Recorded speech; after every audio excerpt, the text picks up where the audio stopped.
She came to him towards morning. She entered very carefully, moving silently, floating through the chamber like a phantom. The only sound was that of her mantle brushing her naked skin. Yet this faint sound was enough to wake the Witcher. Or maybe it only tore him from the half-slumber in which he rocked monotonously as though traveling through fathomless depths, suspended between the seabed and its calm surface, amidst gently undulating strands of seaweed. This is how the whole story begins, and with these lines began my experience with the books 15 years ago.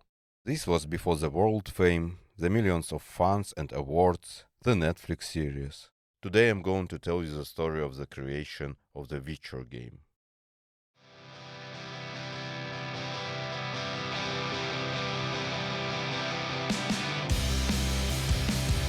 Hi there, and welcome to the Release podcast. Today technologies surround us everywhere, and we can't even imagine our lives without them. But every technology started as a bold idea in someone's head. In this podcast, we talk about the technologies that have changed our lives and the people who invented them. My name is Ryslaw. Hi.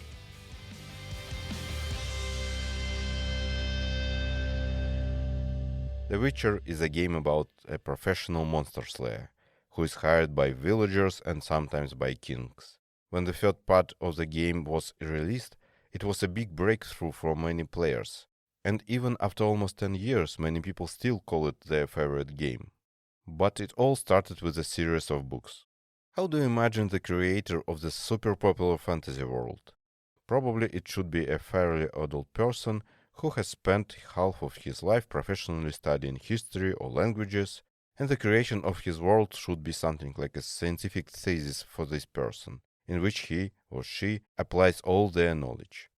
Andrei Sapkowski is the author of the Witcher novels.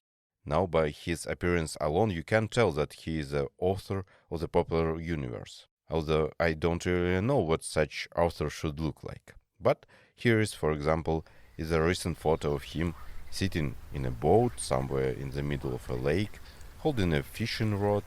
He is wearing simple hunting pants, a shirt, a grey fleece sweatshirt, and a hockey cap. Back then he was working as a senior sales representative for a foreign trade company.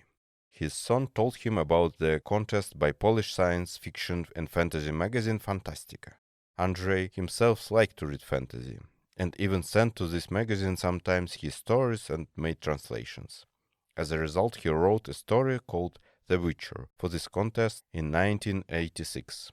The main character of the Witcher story is a Geralt of Rivia, trained as a monster hunter since childhood. The story itself and later the books are mostly based on Slavic folklore. The idea was to make the tales more realistic. If there is a monster that terrorizes the villagers, it's unlikely that any shoemaker or tailor will be able to fight it. That's why there is a profession for such a thing, Witchers. Andrei took third place in this contest and had no plans to pursue writing further. But the readers liked the story so much that they wrote letters to the magazine's editorial office and asked for a sequel. And in 1989, at a time of serious changes in the country, Andrei decided to try to become a professional writer. As a result, a series of novels centered on Geralt of Rivia were published between 1992 and 1998, and one more novel was released in 2013 and another one in 2024. There is actually a lot to say about these books, but my podcast is more about technology, so let's get to the game. The year 1990, Warsaw. We are walking through a former football stadium, which is now one of the biggest bazaars in the world. The amount of transactions in this stadium per year exceeds the sum of $5 billion. Around us there are many trays and stalls with some clothes, jeans, shoes, stands with pirated films, games, music, and someone even says that you can buy drugs and weapons here. This is roughly the context in which the story of CD Projekt Red, the company that created the Witcher game, begins. In the early 19th, when the Iron Curtain fell and Poland became a free democratic country, various goods from the West, including game consoles, started to enter the country. According to the memories, they were mostly inexpensive ones, because the economy after socialism was in a very bad state, and people did not have much money. On the other hand, there was no copyright law in Poland at that time. In the first years, the government was engaged in other urgent reforms, so piracy was absolutely legal. You could copy any film, any game on a tape, and then sell them cheaply in the markets. Even more, some radio stations used to broadcast certain games on the radio. For example, you switch on the receiver early in the morning at a certain time and press the record button. And the radio station starts transmitting bits and bytes of information, and you record it all on a tape. The sound, of course, from the radio receiver is strange, but at the end you get a tape with a game, and then you can run it on your computer or console. But before you can swap a game with your friend or on a market or record it from a radio, that game has to be imported into the country somehow. There is no internet in every home yet, people communicate by regular letters. And one day Marcin Nowinski, the future founder of CD Projekt Red, saw an advert in your Sinclair magazine from a guy in Greece who was offering to swap games. And Marcin wrote to him that he wanted to swap, but he didn't have any new games. And 2 weeks later, unexpectedly, he received a reply with a cassette with a game that no one in Poland had yet. Marcin said that he was the king of the hill at that moment. And so he started receiving the new games from this guy from Greece and selling them on the market in Warsaw. Marcin also recalls that he had a ZX Spectrum and then Amiga 500 computers. They were very popular models in Poland at that time.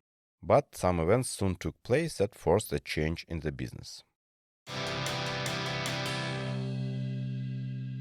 In February 1994, the copyright law was passed. After that, police raids on such markets began, and it was no longer possible to sell pirated games. And secondly, games on CD discs started to appear. I told you in a previous episode about Sony PlayStation how the console contributed to this.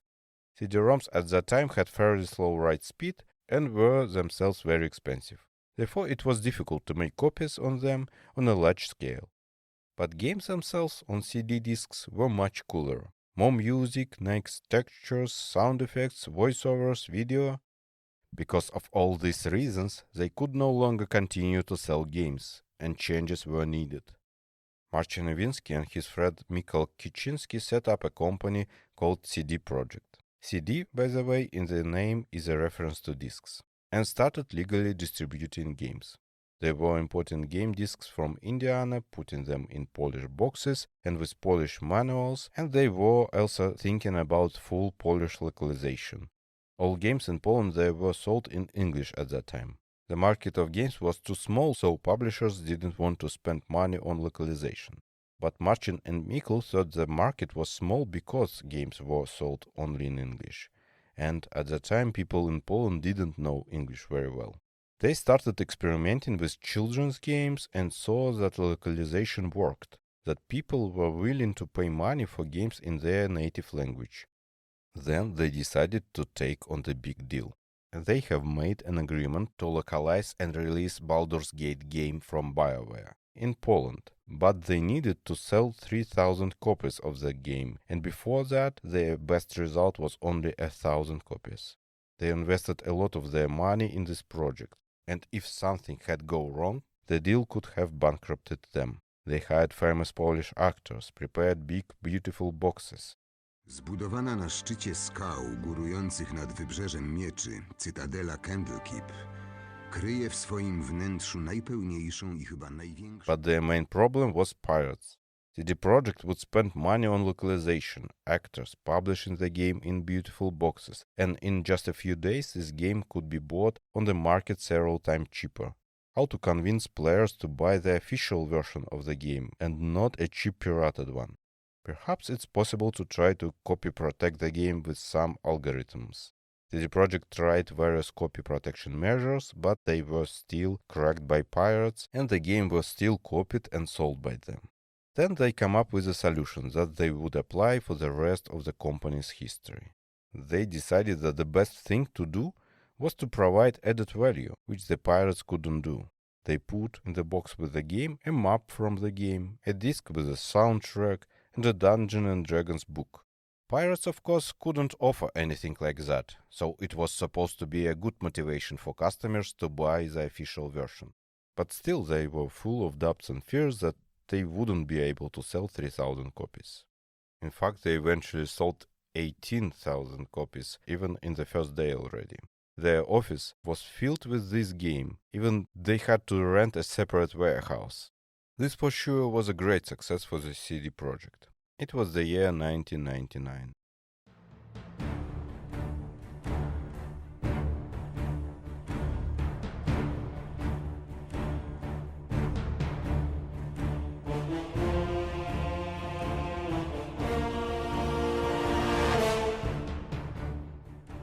This successful deal has further improved the relationship between the publisher of the Baldur's Gate game. In 2002, they received an offer to do not just localization, but to port Baldur's Gate Dark Alliance game from PlayStation 2 to PC. Generally, creating games was a long-time dream, and they realized that it would be good to diversify their distribution business. So they accepted the offer and founded a game studio in the city of Łódź, CD Projekt Red. Red, it was named after the city of Łódź, if I may say so. The first logo of the studio was a red brick industrial factory. The city was a former industrial center, so it has a lot of such factories. Well, the studio was supposed to port the game, but after a few months of work they found out that the company that made this deal with CD Projekt was on the verge of bankruptcy. Therefore, all the work was folded and began to think about what to do with the remaining developments. And one of the ideas was to create a game based on the Witcher series. For Marcin and many people, it was a very significant work of art, an important part of the culture. What caught my attention when I was reading all the interviews with the developers is that there are a really large number of people who loved this series of novels very much, and maybe through this story wanted to tell the rest of the world more about their country, about their culture, so they decided to check if the rights to The Witcher were available. It turned out that one Polish studio was already working on creating such a game. But for that small game studio Metropolis, the project was too ambitious, and it was folded. There was also a text SMS game from the mobile operator Idea. You send in a message, you get a reply. That is how you develop your character and move through the story. Anyway, by the time CD Projekt wanted to create their own game, the license for The Witcher was back on the market. And CD Projekt bought it from the author of the books Andrzej Sapkowski for a rather small fee. And the work began. All development took place in Łódź. Marcin and Mikkel traveled there only occasionally. 5 people work on the game, and it was quite challenging. There were a lot of technical difficulties and conflicts within the team. Here is what a former developer from CD Projekt Red, Ryszard Chojnowski, recalls. I joined the team as a designer/producer in January 2003, and my task was to evaluate the progress. I found out that there was no communication between the story writers and the team in Łódź, and everybody had their own vision of the game. The programmer wanted it to be a short and simple action title, whereas me and the art team and the writers yearned for a full-fledged RPG to give justice to the novels we all loved. Even though the art team was extremely talented, we realized that the engine shortcomings and the lack of direction and supervision was really holding the project back. Eventually, after a year, they made a small demo version. It was something like a Diablo game, but of rather low quality. They organized 10 meetings all over Europe to find a publisher who would be interested in the new game. Out of the 10, only 2 eventually responded, and both said that they should try a little harder. So they decided to focus more on the game and to start it from scratch. The whole development was moved to Warsaw. It was June 2003. In the beginning there were only 4 of them. They had no programmers, no engine, no technology. They had nothing but a story and the feeling that they could do it. So in May 2003, the board of directors made the decision to abandon the project as it was. The team, which at the time were the 3 graphic artists, Adam Badowski, now the head of CD Projekt Red, Michał Buczkowski, Adam Kozłowski, and me, moved to Warsaw, starting the project from scratch. The original plans were to create a AAA game in just a year. Quite ambitious, I should say. They had many more problems to solve.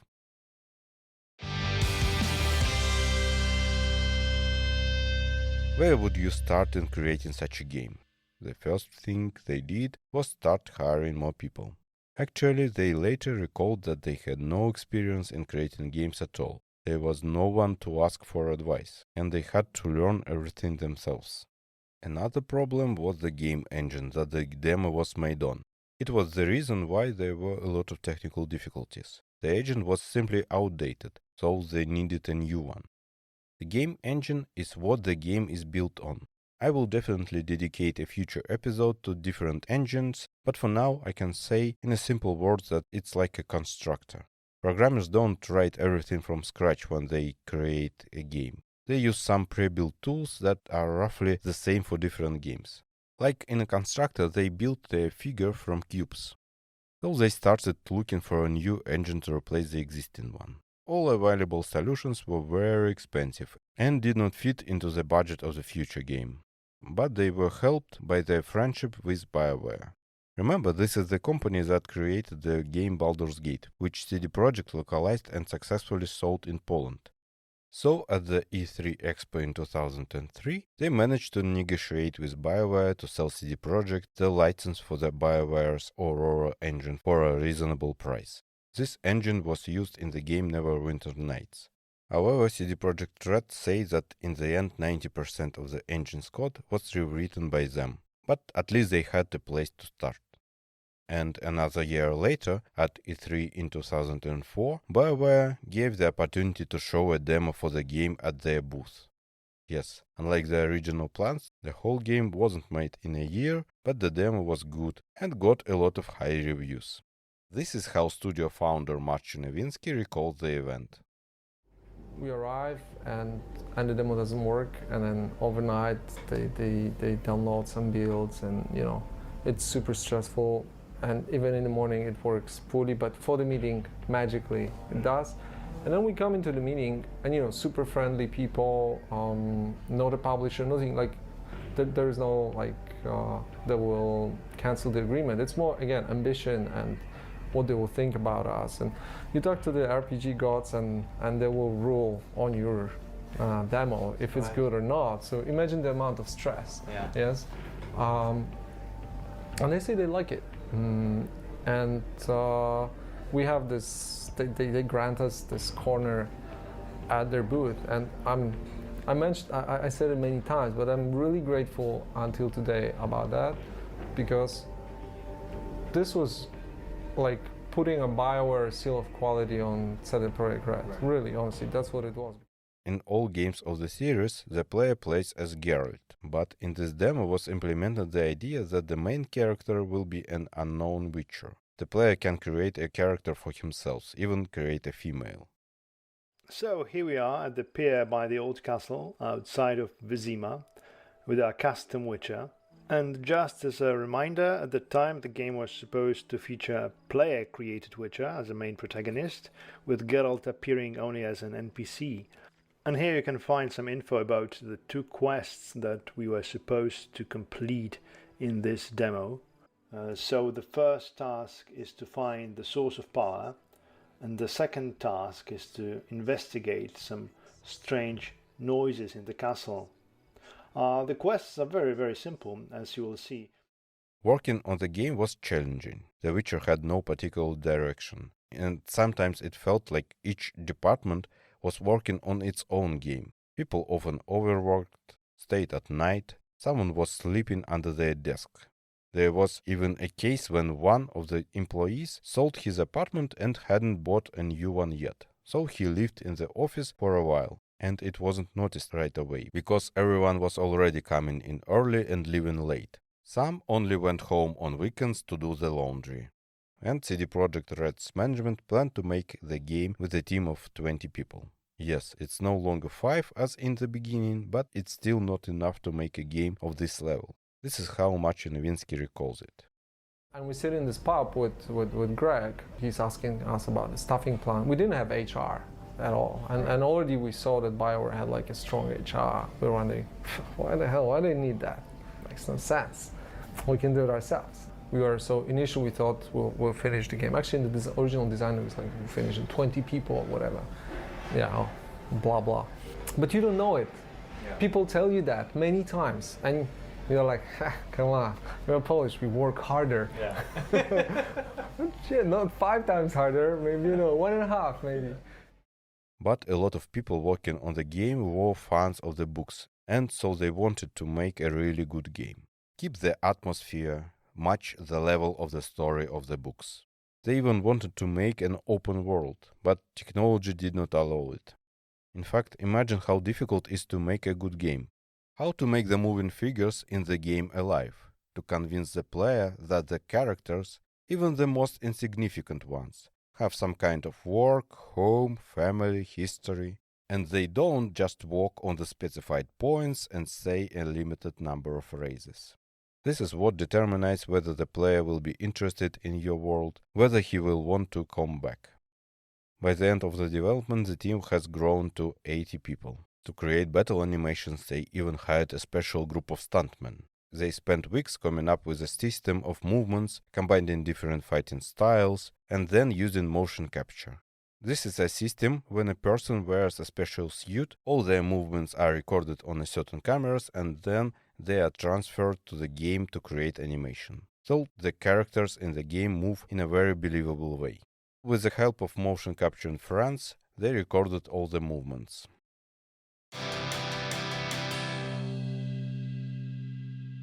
Next, it was a time to look for a publisher for the future game. In Poland, they could publish it themselves, because CD Projekt still had a game distribution business. To be honest, it was their main business at that time. The profit from it gave the opportunity to develop the game, but for other countries they needed a partner. And it has to be said that because of the team did grow a lot towards the end, the money was slowly starting to run out. So Marcin was looking for a publisher. He was always flying to meetings. A meeting takes place, the publisher arrives, gets to know the company, and conducts an expert evaluation. And they wait for a call from the publisher. And then they call and say, "I'm really sorry, but..." Yeah, usually sentences beginning with "but" don't promise anything good. It happens once, a second time, and then 7 times in a row, from the most famous companies. Then Marcin began to think, are we doing something wrong? The money at the same time continues burning. It was a very stressful time, because without a publisher, there was a chance of not releasing the game. I mean, the company spent a large amount of money, resources, time, and would not be able to get anything back, or even unable to finish the game if the money ran out even sooner. Or worse, the game would have been released, but no one was interested. And what about all the employees who work on it, since you can't pay them anymore? Eventually, they managed to reach an agreement with Atari. But things were not easy there either. They spent 2 months to sign a heads-up agreement. It's only like 4 pages. Yeah, 4 pages in 2 months. They agreed that the IP, all rights to the game, remained with CD Projekt.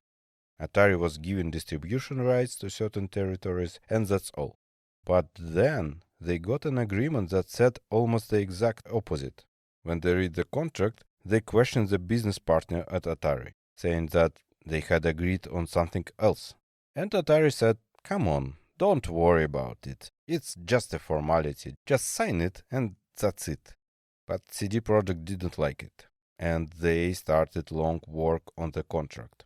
For 6 months they called every week and rewrote the contract phrase by phrase, line by line. And of course CD Projekt spent a significant amount of money on good lawyers. And even at the very end, they wanted to extract some stuff out of that. I still have the letter where we called their bluff and we sent it to the management board, where we told them that if this is the way, like in a very nice, polite way, if it's the way they want to handle it, we'll just walk away and wish them all the best of luck with their future endeavors. That's lovely, yeah? if that's what you want, fuck off and die in hell. And we wish you the best of luck with your future endeavors. Eventually, the first game was released in 2007. It became a very successful game. CD Projekt sold over 1 million copies in a year. It was well received by the press and they won over 100 awards. The game of course had some bugs, which were later fixed by various patches. When I played it first, I really liked it. I was very surprised with the high level of quality of the game. Obviously, it had its issues. Like I had this issue on my PC that every 1 hour it would crash. Oh my gosh! And the loading screens were pretty long, so I had to reload every 1 hour. That was before any patches they did for Witcher 1. Like 60 minutes? Yeah, because I played it right after release, and there were bugs. And every 60 minutes, like on the clock, it would crash. And I already knew, so I saved before. And every time I would just reload and play again because I loved the game. So I was like, this is not going to stop me from finishing it. Atari then offered CD Projekt to port the game to consoles to expand the audience. Unfortunately, the game's Aurora engine did not allow for this to be done easily. Eventually, they found a third-party studio to basically rewrite the game for consoles from scratch. The new game was to be called The Witcher: Rise of the White Wolf. But in the end, for various reasons, the project had to be cancelled. And CD Projekt ended up owing Atari several million euros, because CD Projekt was contractually responsible for getting the game released on consoles. Very unfortunate situation. Instead of a new game, you got a huge debt. It took place in 2009, after the financial crisis, and the crisis hit CD Projekt's publishing business hard. Before that, they had worked in several countries besides Poland. They had mail order business, they had B2B porting and QA facility. After the crisis, it all almost collapsed. Martin recalls that it was a very difficult time, the worst stress of his life. He didn't sleep for days. The future of the company was unclear. He remembers looking for investment, and everyone said no. And only one company that agreed. They offered to invest 2 million, but the founders would only have 5% of the company left. Very hard choice, but something had to be done to save the company. 5% of the company. And then with Michał and with the guys, we are like, even if we have to announce bankruptcy, we'll announce it, we'll never take a deal like that. But right now I'm saying it like lightly, I'm smiling, I'm relaxed, but that the hardest time of my life. I'm a quite balanced person. If it's stress, I can cope with it well. I wasn't able. I wasn't sleeping for days. Like we were talking before that the brain plays tricks and can glorify certain moments. This moment in my life cannot be glorified. It was the worst stress I ever had, like work related. After all, they decided to almost completely fold the publishing business, focus on releasing the second game, and fire about half of their employees. With the Atari, they were able to reach an agreement that they would get the rights to distribute the second game in North America, and the amount from the sales would be used to pay off the debt. And they were able to go to the stock market and get funding that way.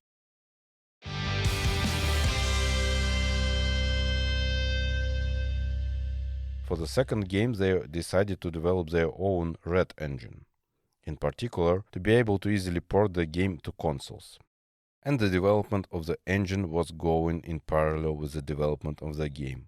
It's like building an airplane while it's flying. Yeah, development wasn't easy this time either. Also, there were lawsuits and crunches during this period too. The game was released in 2011, and it was a big step up from the first game. The game was very warmly received, and in 1 year they managed to sell 2 million copies.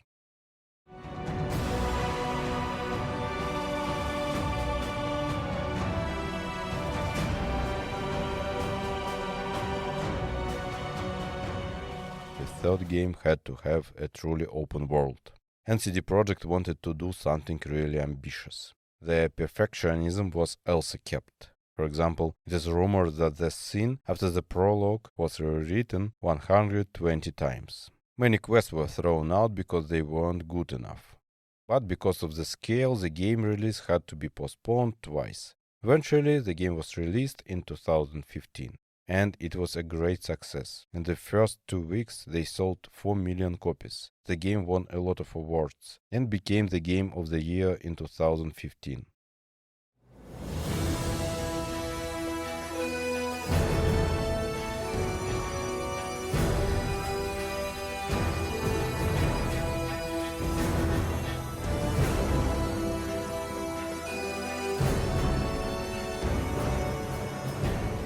After that, 2 major add-ons to the game were released, which some players consider even better than the game itself. While other companies release add-ons pretending to be games, CD Projekt Red releases games pretending to be add-ons. Even though game development was often quite challenging and stressful, the folks at CD Projekt Red remember the game release as one of the best things that happened. Here's how they talk about it in an interview. Release of The Witcher was probably the most fun experience for me here, and the joyful time. That was just a wonderful era, and everyone on the Quest team, we were all friends, and we all hung out together. Everybody was happy, laughing, shouting, and it was like a party. It was really that was a fantastic time, and really good for creativity as well. Everybody seems to be part of the family. There was no different team or different thing. It was just one big family going, we did that together, guys. In 2024, a trailer for the 4th game of the series has been released, in which apparently the protagonist will be Ciri. The game looks promising, although the trailer has created a certain amount of discussion in social networks, which once again shows a huge amount of the people waiting for this game. And the last thing I want to share. Martin and Mikhail spoke at the TED conference and talked about what it's like to be a black sheep. What it means to be different from everyone else. You can do what everyone else is doing. It's easy, it's safe, you won't get fired for it. You can be inside a flock. Or you can stand out and try to do what you believe in. When they started, all the experts told them to make a game in the MMO genre, to make a game for consoles and for all ages, for all audience. As you might guess, CD Projekt not only didn't follow this advice, they actually did the opposite. What was the result? Just very briefly. So the flock was saying working in a dying genre on a dying platform. That's pretty much the verdict. And we sold 1.5 million units worldwide and received over 100 awards. Why? Because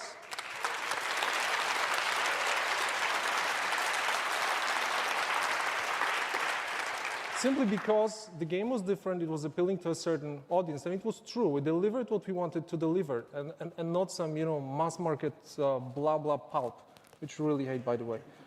And by the way, the game was good too. That's kind of important.